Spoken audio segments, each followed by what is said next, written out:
Hello friends, तो कैसे हो आप लोग। Welcome to Raj polytechnic classes. आज हम लोग बात करने वाले हैं फिजिक्स, जिसमें प्रकाश का प्रवर्तन चल रहा था। अभी तक हम लोग ने 2 वीडियो बना चुके हैं। अगर आप पिछले वीडियो नहीं देखे हैं तो जाके देख लीजिए, है ना। प्लेलिस्ट में आप लोग को सभी वीडियो मिल जाएगी। तो चलिए आज नए वीडियो की शुरुआत करते हैं। इसमें आज हम लोग बताने वाले हैं क्या बाबू, प्रकाश की किरण क्या होती है ना। प्रकाश की किरण के कितने प्रकार होते हैं, है ना। तो चलिए पहले देखते हैं कि प्रकाश की किरण कहते किसको हैं। तो प्रकाश की किरण किसको कहते हैं बाबू, तो एक सरल रेखा पे जो प्रकाश गमन करती है उसी को क्या कहते हैं, प्रकाश की किरण कहते हैं, है ना। हमेशा देखिएगा प्रकाश क्या होता है बाबू, हमेशा सीधी रेखा में गमन करती है ना। सीधी रेखा का मतलब एक सरल रेखा। सरल रेखा मतलब जिसे जो एकदम सीधा सीधा, है ना, वही कह रहा है। प्रकाश हमेशा एक सीधी रेखा में गमन करती है। तो एक सरल रेखा पर चलने वाली प्रकाश को क्या कहते हैं, प्रकाश की किरण कहते हैं। आगे बात करते हैं किरण पुंज किसको कहते हैं। किरण पुंज, किरण का मतलब होता है क्या बाबू, अभी बताए थे सीधी सीधे जो गमन कर रहा है। अब पुंज का मतलब क्या होता है, धान का पुंज आप लोग देखे होंगे, है ना। मतलब एक कट्ठे जमा करना। तो वही कह रहा है प्रकाश की किरणों के समूह को, प्रकाश की किरणों के समूह को क्या कहते हैं बाबू, प्रकाश का किरण पुंज कहते हैं, है ना। आगे देखिए किरण पुंज कितने प्रकार के होते हैं। किरण पुंज मुख्यतः 3 प्रकार के होते हैं। कौन कौन, अपसारी किरण पुंज, अभिसारी किरण पुंज और समांतर किरण पुंज। अपसारी किरण पुंज किसको कहते हैं, जिसमें प्रकाश की किरणें एक बिंदु से निकलकर फैलती चली जाती है ना। जैसे देखते बल्ब जलाते तो एक जगह से जलता है, अब कितने दूर पूरा रूम में इंजोरा कर देता है, मतलब फैल जाता है ना। तो एक बिंदु से फैलती चली आती है, उसको क्या कहेंगे, अपसारी किरण पुंज, है ना, अपसारी किरण पुंज।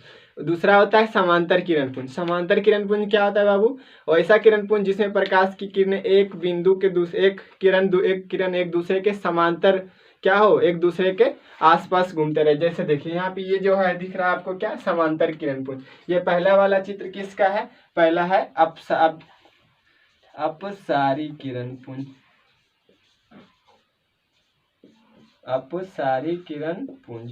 दूसरा है समांतर किरण पुंज, समांतर किरण पुंज। देखिए समांतर किरण पुंज एक दूसरे का समांतर है ना, ये समांतर किरण पुंज कहते हैं। तीसरा होता है अभिसारी किरण पुंज। अभिसारी किरण पुंज में क्या होता है बाबू, एक बिंदु पर आकर किरण मिलती हुई प्रतीत होती है। क्या होती है, एक बिंदु पर किरण आके मिलती हुई प्रतीत होती है, उसको क्या कहेंगे, अभिसारी किरण पुंज। तो वही देखो लिखा है, पहला है अपसारी किरण पुंज, वैसा किरण पुंज जिसमें प्रकाश की किरणें एक बिंदु स्रोत से निकलती है या क्या होती है, फैलती है। निकलना या फैलना, ओके, एक फैलती चली जाती है, उसको क्या कहते हैं, अपसारी किरण पुंज। दूसरा है बाबू अब समांतर किरण पुंज में क्या होती है, वैसा किरण पुंज जिसमें प्रकाश की किरणें एक दूसरे के समांतर होती है, उसको क्या कहते हैं, समांतर किरण पुंज। तीसरा है अभिसारी किरण पुंज, जिसमें वैसा प्रकाश जिसमें प्रकाश की किरणें एक बिंदु स्रोत पर आकर मिलती है या मिलती हुई प्रतीत होती है, उसको क्या कहते हैं, अभिसारी किरण पुंज। तो ये किसका अभी देखो एग्जांपल है, देखो एक बिंदु की ओर जा रहा है ना, एक बिंदु की ओर मिल रहा है, इसको क्या कहेंगे, अभिसारी किरण पुंज, अभिसारी किरण पुंज, है ना। आगे बताने वाले हैं क्या बाबू, तो पारभासी, पारदर्शी, अपारदर्शी वस्तु क्या होती है, इसके बारे में बताने वाले हैं। जब तक पहले इसको आप लोग क्या करिए, नोट कर लीजिए जल्दी सा, है ना। स्क्रीनशॉट लेना है तो स्क्रीनशॉट ले लीजिए। चलिए देखिए बाबू, आगे कहता है पारदर्शी, पारभासी और अपारदर्शी किसको कहते हैं। पारदर्शी किसको कहते हैं बाबू, जिससे प्रकाश हमेशा आर पार हो जाए, है ना। जैसे जिससे हम आर पार देख सकते हैं, जैसे खिड़की का कांच हो गया, उससे हम आर पार देख सकते हैं, तो क्या कहलाएगा, पारदर्शी वस्तु, है ना। जिससे हम आर पार नहीं देख सकते, जैसे दीवार के आर पार हम नहीं देख सकते, दीवार क्या कहलाएगा, अपारदर्शी वस्तु, है ना। टेबल कुर्सी इसके आर पर हम नहीं देख सकते, क्या कहलाएगा, अपारदर्शी वस्तु, है ना, जिससे हमको आर पर दिखाई ना दे, है ना। उसके बाद होता है पारभासी, जिससे हमको अंशतः दिखाई दे, थोड़ा थोड़ा हमको आर पर दिखाई दे, धुंधला दिखाई दे, है ना। जैसे क्या करते हैं, कांच घिस देते हैं, उसके बाद घिसा हुआ कांच रहता है, उससे आर पर तो दिखता है लेकिन साफ नहीं दिखता है ना, उसको क्या कहेंगे, पारभासी। जैसे तेल लगा देते हैं कागज पे, उसको देखिएगा तो दिखेगा लेकिन बाहर हल्का हल्का दिखेगा ना, धुंधला दिखाई देगा, उसको क्या कहेंगे? पारभासी, है ना। तो वही समझना है, पारदर्शी पारभासी किसको कहते हैं, है ना। तो देखिए वैसी वस्तु जिससे होकर प्रकाश आसानी से क्या होता है बाबू, आर पार हो जाता है, उसको क्या कहेंगे? पारदर्शी वस्तु। जैसे क्या होता है? कांच, साफ जल, हवा इत्यादि। हवा देखो यहाँ बीच में भी कमरा में हवा है, लेकिन क्या हवा से आर पार भी दिखाई दे रहा है हमको, है कि नहीं? वही कहते हैं पारभासी किसको कहते हैं? तो ऐसी वस्तु जिससे क्या होता है, आर पार तो दिखाई देता है लेकिन कैसा दिखाई देता है? अंशतः, मतलब थोड़ा थोड़ा दिखाई देता है, उसको क्या कहेंगे? पारभासी। जैसे घिसा हुआ कांच, तेल लगा हुआ कागज इत्यादि, है ना। चलिए उसके बाद होता है अपारदर्शी वस्तु। अपारदर्शी वस्तु किसको कहते हैं? जिससे आर पार तो दिखाई देता ही नहीं कुछ है ना, जिससे आर पार दिखाई कुछ नहीं देता, उसको क्या कहेंगे? अपारदर्शी वस्तु। जैसे ईटा, कुर्सी, टेबल कुर्सी, दीवार, ये सबसे आर पार दिखाई नहीं देता, इसको क्या बोलेंगे? अपारदर्शी वस्तु। कोई दिक्कत?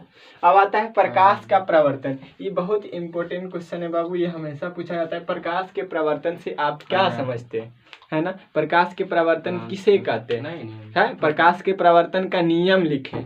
कभी कभी ऐसे पूछेगा, अगर 3 क्वेश्चन पूछेगा 5 नंबर का, तो कहेगा प्रकाश से आप क्या समझते हैं, प्रकाश, है ना। प्रकाश के प्रवर्तन के नियम लिखें।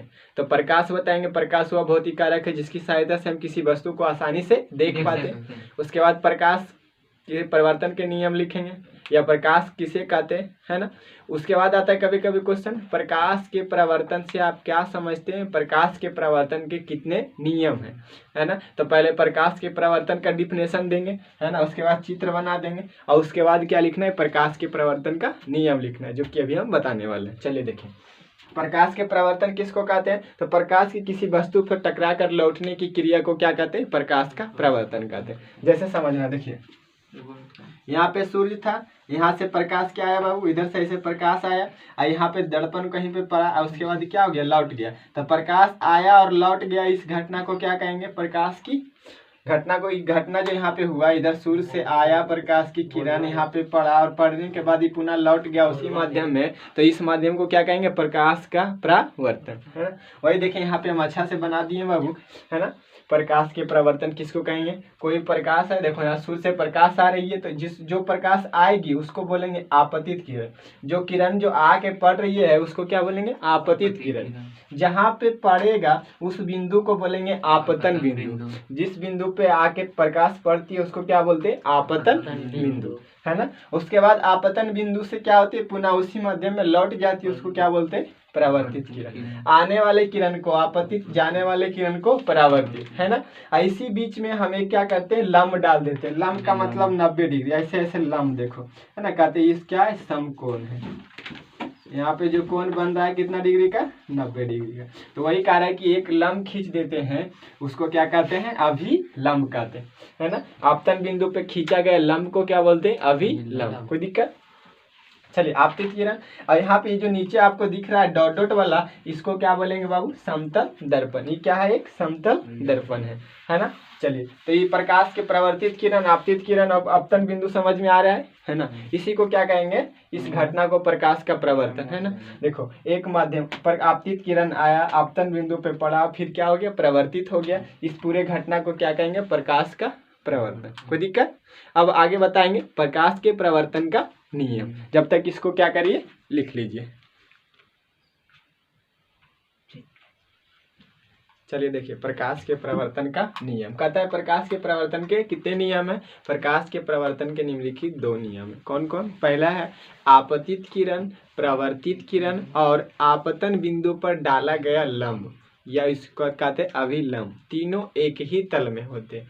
एक ही तल में कहने का मतलब देखिए, कह रहा है आपतित किरण, परावर्तित किरण और आपतन बिंदु पर डाला गया अभिलंब, तीनों क्या होते हैं? एक ही तल में होते हैं, या एक ही समतल में होते हैं। देखो एक ही जगह पे है कि नहीं? तीनों, आपतित किरण, अभिलंब और परावर्तित किरण, देखो तीनों एक ही जगह है कि नहीं? वो इसीलिए बोला गया है कि आपतित किरण, परावर्तित किरण और आपतन बिंदु पर डाला गया अभिलंब, तीनों क्या होते हैं? एक ही तल में होते हैं, है ना।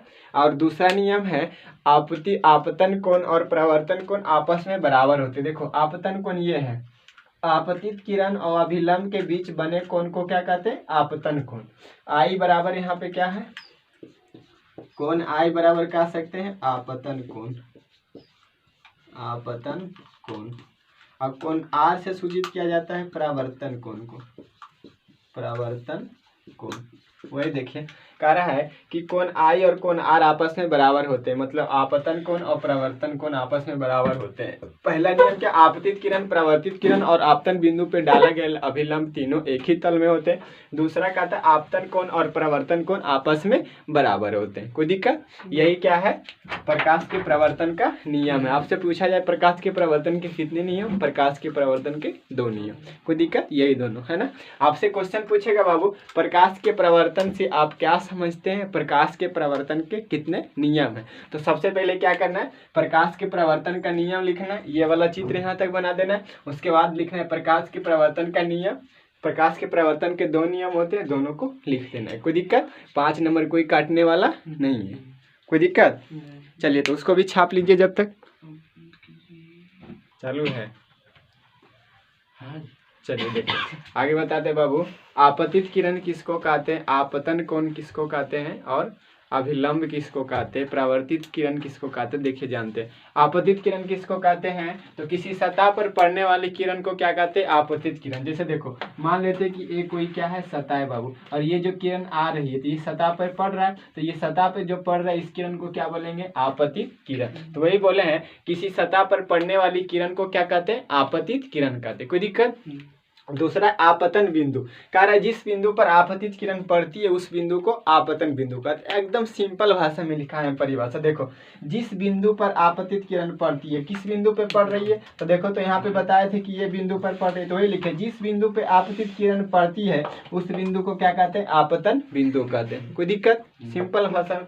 तीसरा का है क्या, देखो वही लिखे जिस बिंदु पर आपतित किरण पड़ती है उस बिंदु को क्या कहते हैं, आपतन बिंदु कहते हैं। तीसरा है प्रवर्तित किरण। प्रवर्तित किरण किसको कहेंगे बाबू, तो ऐसा प्रकाश की किरण जो किसी सतह पर टकराने के बाद पुनः प्राप्त होती है उसको क्या कहते हैं, प्रवर्तित किरण। जैसे देखो इधर से आया आपतित किरण है ना, इस सतह पे क्या हुआ, टकराया, और टकराने के बाद जो देखो इधर किरण गया उसी को क्या कहेंगे, प्रवर्तित किरण। वही लिखे हैं कि आपतित किरण जिस सतह पर टकराने के बाद जो प्राप्त होती है किरण उसी को क्या कहते हैं, प्रवर्तित किरण। मतलब किसी सतह से टकराने के बाद जो हमको किरण प्राप्त होती है उसको क्या कहते हैं, परावर्तित किरण। कोई दिक्कत? चलिए उसी तरह से है अभिलंब। अभिलंब किसको बोलेंगे बाबू, तो देखो आपतित किरण से, देखो आपतित किरण और परावर्तित किरण के बीच में जो अभिलंब डाले हैं उसको क्या क्या, जो लंब डाले उसी को क्या बोले, अभिलंब। तो वही बोले हैं आपतन बिंदु। आपतन बिंदु ये हुआ, आपतन बिंदु पे जो लंब डाले उसी को क्या कहा जाता है, अभिलंब। कोई दिक्कत? चलिए तो आज सबसे इम्पोर्टेंट क्वेश्चन क्या बताए हैं, प्रवर्तन किसे कहते हैं और प्रवर्तन का नियम क्या होता है ना। ये क्वेश्चन हमेशा पूछा जाता है और इस बार भी पूछा जाएगा। कोई दिक्कत? ऑब्जेक्टिव में 1 नंबर का पूछा जाता है प्रकाश के प्रवर्तन के कितने नियम है, प्रकाश के प्रवर्तन के 2 नियम है। कोई दिक्कत? चलिए तो देखिए ये अभी तक थोड़ा सा रुकते हैं, अब अगले वीडियो में आप लोग को मिलेंगे, जब तक एक छोटा सा ब्रेक। चलिए थैंक यू, जय हिंद।